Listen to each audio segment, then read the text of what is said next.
Welcome back to the journey so far with Marcel Young, and today we have somebody that means a whole lot to me, like a big sister. I got a lot of sisters, but this one right here is the one that always back my dreams, back my ideas. This is Tishawna Morrow Linton. Hi. What's going on, Sean? How are you? I'm actually wonderful. I mean, the weather's nice, and it's not raining in Georgia finally. Right. I don't know. I'm alive. That's always a plus. we'll take the living Shauna. I mean, no complaints. Right. Yeah. Right. So, as we talked about a little bit off camera, like what this is, it's just a catch up, right? Okay. Yeah. With my friends, my family, people who have inspired me, you being one of those people. I want to hear about your journey up until this point. I'll talk a little bit about where I met you and how we got to where we're at now. But I met you at Taco Mac. Yes. Random. I was like, who's that? You know what I'm saying? Oh my God. You had the LSU jersey on. I was like, I ain't never seen nobody look like her before over here. You know what I mean? And it was all grace from there. We did a whole bunch of shenanigans working over there. Oh my God. And you gave me the nickname La Creme. Spin it. You know, I run into people from Taco Mac and they still call me that. Good. So thank you. They should. I mean, it's my name, but It is, and it's the ultimate name, and it fits you. So right. We'll take it. It describes the you I knew, and the you Right. that I know. Facts. So, how did we get to Taco Mac? Where are you coming from to Taco Mac, and then up? We're gonna go from Taco Mac time up until this point. Okay. So, funny story is, I was working as a surgical tech at the hospital in Carrollton. Okay. And I was there for a good 8 years. And to be honest with you, the environment became very toxic, and I was experiencing burnout. Okay. I did not enjoy waking up and going to work like I used to. I didn't enjoy what I was doing. So I knew what I did before that, which was waitressing and bartending. And I decided to just take a break and to do what I like doing and to get out and see people. And meet the folks. Yeah, really. And so that's what I did. And I applied and I got it, I got the job and I ended up at Taco Mac. Fire. Now, I don't know when you left, because I don't know, did I leave before you? Did you leave before me? I'm trying to think, didn't I leave before? Maybe. It's like a blur to me, because I know I went and did security work after that. You did. I'm trying to think, because you remember we used to leave and go to the mall and go Yep. shop and get something. Yep. Yeah, I remember all that stuff. I'm trying to think. I left because of some crazy shenanigans going on in Right. Taco Mac stuff. Facts. But I'm trying to. What a tumultuous time. It really was, but it helped me realize. And then I went back to the hospital. medical, right. Actually, I went right back. They hired me back on. Okay. So it was a little fun reprieve. It was interesting. Yeah. Life stories. How long were you there for at Taco Mac? Was that like a year, 2 I years? think it was. That's what I was thinking. About a year to 2 years. Okay. Maybe under 2 years, but yeah. Something like that? At least a year. Okay. I'm trying to think. Yeah, I can't remember if I left first or was it you? One of Yeah. us. But it was about the same time. Right, because I was like, all right, Sean and I here. I don't really like nobody else that's in here like that. I mean, who's going to dance and sing with you? We were picking up rap Exactly. songs. Right, we'd be rapping in the kitchen. Okay, so Yeah. you leave and you get back to the hospital. What's going on with that? Like, Okay. what did you do? Because you became the head nurse, right? No, so actually I was a surgical tech, and Okay. I moved around. So I was doing vascular, and then I ended up doing ortho, and I was pretty much like a lead scrub tech. And then I just decided that I wanted more. This is where I started getting older and realizing I wanted more. So I wasn't going to just quit and go bartend. I had to do more. So I actually decided to apply for nursing school. Okay. And that was the next step, was to become a registered nurse. Okay. So tell me some more about that right there. So I was working full time, taking care of my 2 young children, and Sounds like yours. right, shout out to them. And I decided to take some classes, and I applied. I actually did not get into nursing school the first time. Oh. A lot of people don't know. What happened? I had A's and a B or two, and I took the entrance exam, and I don't know. It's very competitive, very selective. They only take like 15, 19 people. But I applied a couple months later. What I did was I took that challenge. I took the test, got a higher grade, and went and did some more work. Got my CNA to get an extra credit. Okay. To apply for the point system to get in. Okay. So it didn't get me down. It made me work harder. You had to go. All right. You had to go harder for it, and then you got in. Okay. And then I got in. Cool. Okay. I So. worked full time too while in nursing school. Oh wow. So where were you working You working at Taco Mac, or you were somewhere else during the nursing school? Nope, I was at Tanner at the hospital. Oh, you're working at Tanner. Okay, I got you. Yeah. And then I got you. Okay. So I worked there full time and went to nursing school, and I actually would do nursing school during the day, and then I would come work overnight at the hospital, and then wake up, take the kids to school, and start that all over. What are some of your best memories from working at Tanner? Okay. You know, building up to nursing school and building up to becoming a nurse. What are some of your best memories? Some of your best times doing that? What did you feel while you were doing these things? Honestly, I felt like I was doing something important because I was in the medical field. People were coming in there for surgeries, being put to sleep, and under my care. I mean, with other nurses and doctors. And I felt like I had an important role in somebody's health care and maintenance and their integrity and protecting their privacy and doing all of that. So I felt, and I was young. I was still in my mid-20s. And, and I really thought, I was like, okay, I'm doing something big. Right. I'm working with doctors and nurses. And, for sure.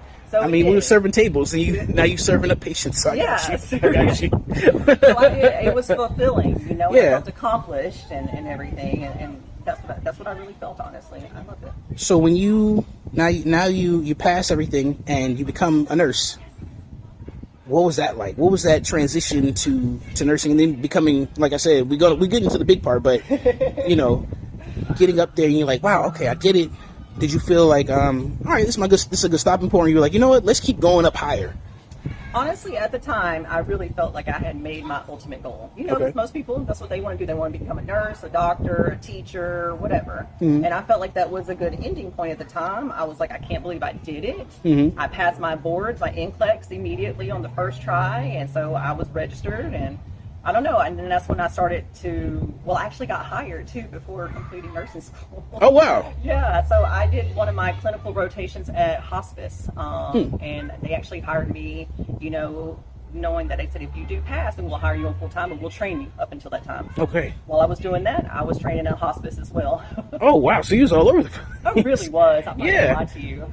But there's a little lull in time where I didn't get to talk to you because I think you were going through all of that stuff. And then once I went and did security work, I was kind of shut off to the world because I was working 11 to 7 at night. I didn't see anybody. And everybody like, oh, you want to hang out? And I'm like, I can't because I have to go to sleep, so. Yeah, because you were working during the night hours, right? Yeah. You have to sleep during the day like a vampire. Pretty much. Straight vampire living. Vampire living, okay. Yeah, exactly. So, okay, so boom. So, tell me about how you became the head nurse. Well, what happened was I did hospice for a little while, and then I ended up moving from hospice to a home health company where a lady reached out to me because I was recommended to her. Okay. She's like, I need a good nurse. I need a field nurse that's going to run things that I don't really have to take accountability and give direction to, and she can just be autonomous and function, and I can trust her. Right. And I interviewed, got the job, and then I became an RN field nurse for home health where I was doing assessments and going out to people's homes and doing all of that. And I'm actually still with that company now. Oh, wow. Okay, so you still rocking and rolling with them. Yeah, still rocking and rolling with them. It's been That's awesome. Over 7 years now. So, wow. That's amazing. I was doing that, and I've enjoyed it. I actually went and worked at a nursing home also. Okay. Because, again, I just can't ever get a job. Right. No, it's okay, because you kind of got that same thing like my mom has, where you got the jack of all trades skill, that same thing I got, where you I can do pretty much, I've been calling this maxing out your skill tree. Yes. Right? And people will say things to you like, oh, you bouncing all over the place. And it's like, no, you're not bouncing all over the place. This world is so big and there's so many options to it. People got more options on a burger and then judge you for making different options. You know what I'm saying? It's like, dog, you can do anything you want. If you can get lettuce, tomato, pickle, onions, bacon on your burger, you can do that with your life. You can do anything you want, really. Only thing that limits you is you. So I'm giving you your flowers for that. Somebody that always does what they feel like doing and they accomplish it, and that's awesome. I appreciate that. I have had lots of people say that they're like, man, you've done a lot of things in your life. Yeah. But you're not even old like that. You know what I'm saying? Thank you. I appreciate that. Yeah. You know what I'm saying? I follow my heart, and when I want to accomplish something, I'm going to accomplish it. Yeah. So I usually do not speak things into existence unless I'm willing to finish it. Right. So that's I one of like my that. things. Yeah. You manifest with purpose. Literally with purpose. Manifest with purpose. I don't even try to speak it out loud unless I know I'm going to put my effort into it, and I have to give it my all. So That's awesome. that's awesome. what happened. I did some nursing home because I wanted to see what it's like to take care of people in nursing homes. You know, they get a lot of bad raps. Mm-hmm. And the one I worked in, you know, nothing's going to be 100%, but it was actually good, and I felt like I was making a difference because if I saw anything that shouldn't be happening, I was a head nurse there, and I can, you know, make a difference. And Yeah, you changed their lives. I did. And I love Yeah, that. that's I love awesome. that. That's awesome. So I kind of want to shift gears and stay in the same realm. You have 3 children, Yes. right? Yes. But the newest addition, Little Rain, awesome. Tell me how you met Kai, your awesome husband. He's such a cool guy. He is, yes. Kudos to Kai and Rain. Love Yep, them. yep. Loved him so much. Yep. So I met Kai. He was actually the new spine surgeon that came to Tanner. You said spine? Yes. Oh, wow. Yes, we had one spine surgeon there, and he was just a little background at Tanner. Usually you had teams for each one: vascular, general surgery, blah blah blah, ortho. But spine had its own little set of people that scrubbed in. So nobody else really kind of helped with those surgeries. So we get a new spine surgeon in there, and nobody felt comfortable doing it because nobody had the experience with spine. Right, because that's dangerous. But you know me. Hey. Challenge accepted. I'll try it. Yeah. I mean, I know anatomy. I was Yeah. trained. I know what I do, so I can make do. And so I threw myself in there, and I became one of his scrub techs, you know, during surgery. And I was in a relationship. He was as well. But we kind of, you know, we just chatted, and we got to know each other in there. And then I ended up going through a breakup. And then shortly during that time, he was actually going through a divorce. Oh, wow. It was really tumultuous. It was a bad situation. But Yeah. we kind of became friends during that time. Okay. Walking Dead during that time. Okay. So he would Oh, it's invite just me like over. 2012. Yeah. See? And so it was really later on after that, too, because I think it was during 2014, 15. And then we would hang out. And then he asked me out. And the rest is history. Yeah. Shout out to the boss over there. My man said, you know what? I don't want to be friends. It worked out really great. You know, we were a beautiful there for time. each other during such a bad time. And we got to know each other. You know, you do 9-hour surgeries together. Yeah, you spend a lot of time. You get to spend know a each lot other. of time. Yes. For sure. Very intimate space. So, right, exactly. And so, with that, something that I really enjoy that you all do is the amount of travel. Where have you been? Oh, my. How many places have you been that you can count on your hands? You know, let me see, Aruba, Dominican, I mean, all of the Bahamas. I've definitely done Amsterdam, Europe a couple of times, you know, Italy, Spain, the Maltas, Greece, we did that. Madrid. So you've been everywhere. I guess, and we're actually, and I've been all over the States, of course. Yeah, for sure. And we're actually planning a trip right now to go to Taiwan. We're going to do Singapore and Japan. Is that where Kai's from? He's from Taiwan. He's from Taiwan. Okay, yeah. Okay, shout out to Taiwan. And he hasn't been since he was like a child.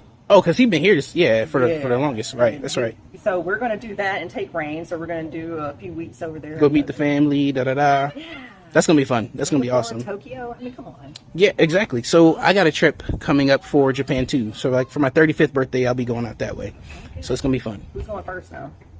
When are you going? March of next year. Okay, that's when we're going, March and April, I think. So are we going to see each other in Japan? I'm just trying to say, are we going to see each other in Japan? Okay. Okay. We'll touch on that. Okay, yeah, for sure. That's solid. Okay. Yeah. So cool. So where, out of all those places, where's been your favorite place? You know what? It's going to be so funny. I love London. Really? London is my favorite. I'm not the biggest fan of Paris. I'm going to get so much. But I've heard that before, though. I've heard that they're like, Paris is all right, but it's not, popping like that. But, like, yeah, go see it, but. Yeah, no, I wouldn't live there, me personally. But why? London, why, though? People, I'm not going to down the people there because that's just how they are. People from the South are different. There's this hospitality thing, but they move fast. They're not the most hospitable. Yeah. The language barrier, I think, leads something to that whole hospitality thing, and I don't think it's their fault. Right. And to be honest with you, it's not as clean as you would want it to be. People talk about New York and Chicago and those kinds of things. So, yeah, it's just a foreign version of that. Oh, God.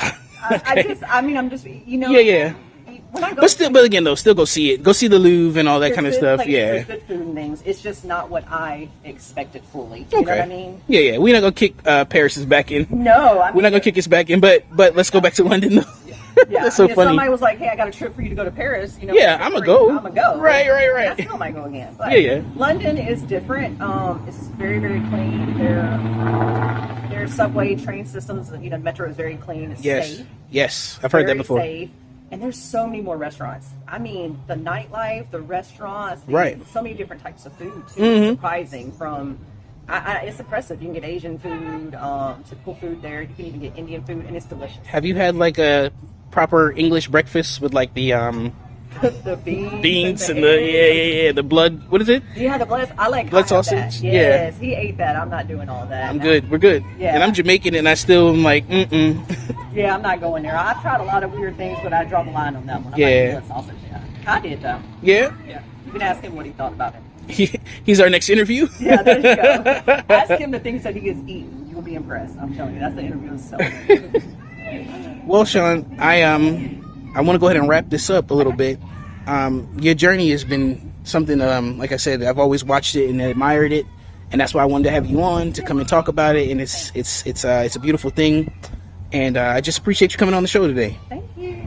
I wanted to ask you though. Yeah, what's up? Me and you got to catch up. Do you know what my newest thing is? What I'm doing right now? No, what do you got going on? You know, I'm back in school working on my master's. No way. On what? My master's in nursing for my family nurse practitioner. Oh wow. Diagnosing and functioning as a role as a physician, but not a physician. So. Okay, so you're gonna be a nurse practitioner. Wow. Dang. I have 2 more See, years. you always on the go. I'm at the University of Alabama right now. So Okay, so you over at Jackson? No, I'm at the actual. Actually, yeah, okay, that's Tuskegee. Teresa, Got you. Okay. And I'll start clinical, but I do 800 clinical hours soon. So Wow, that's awesome. I told you I'm never finished, but I think I might be this time. This is it? We'll see. Nah, you finna be like, I'm gonna be an astronaut tomorrow, It bro. might. You got me on that. But yeah, I just want to let you know so that you have that because I couldn't remember the last time we really caught up. So. No, it's been a minute. So that's why these are so important to me. So want to say thank you for coming on the show, and this has been the journey so far.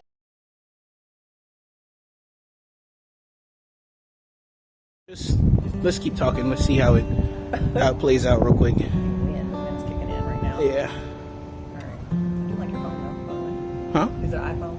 No, this is a OnePlus. I don't do Apple, so I'm just Yeah. laughing at Yeah. that. It's not I'm Apple. always impressed because I'm usually like the outlier of someone that doesn't do iPhones. Yeah, and like that's the same thing. So it's not a Samsung. It's not anything. It's a flagship phone all by itself. Yeah.